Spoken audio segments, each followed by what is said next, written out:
Pemirsa, apestian yang dialami gadis di Palembang Siko ini lagi mampir ke kosan kawan sebelum pergi buku bersama malah kehilangan motor. Korban menduga pelaku beraksi sama pasangannya, aksinya pun terekam kamera pengawas. Inilah dia rekaman kamera pengawasnya. Terselit lanang lagi metik motor metik yang terparkir di depan kosan di Jalan Mayor Mahidin, lorong Masjid Mukmin Kemuning, Palembang. Meski kondisi masih terang, pelaku tidak takut melakukan kejahatan. Menurut keterangan kawan korban di lokasi kejadian, awalnya korban ke tempat kosannya untuk ganti baju sebelum pergi bukber. Ketahuannya, motor korban sedang melengit pas kawannya Siko lagi datang ngejuk tahu helm korban yang terkapar di bawah. Atas kecurigaan tersebut, korban selik ke depan kosan, ternyata benar baik, motornya sudah tidak ada lagi.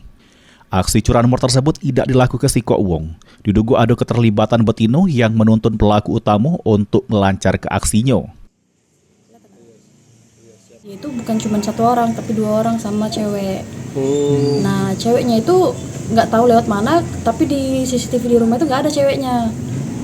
Jadi cewek itu ada pas di CCTV belakang rumah ini, tepat di belakang rumah ini ada cewek itu nunggu di lorong-lorong. Nah, gerak-gerik cewek itu tuh kayak menunggu cowok itu berhasil membobolkan motor gitu kan. Sesudah kehilangan motornya, korban langsung lapor ke Polsek Kemuning dengan harapan polisi Gancang bergerak menangkap pelaku serta motornya bisa balik lagi. Mulyadi, PAL TV.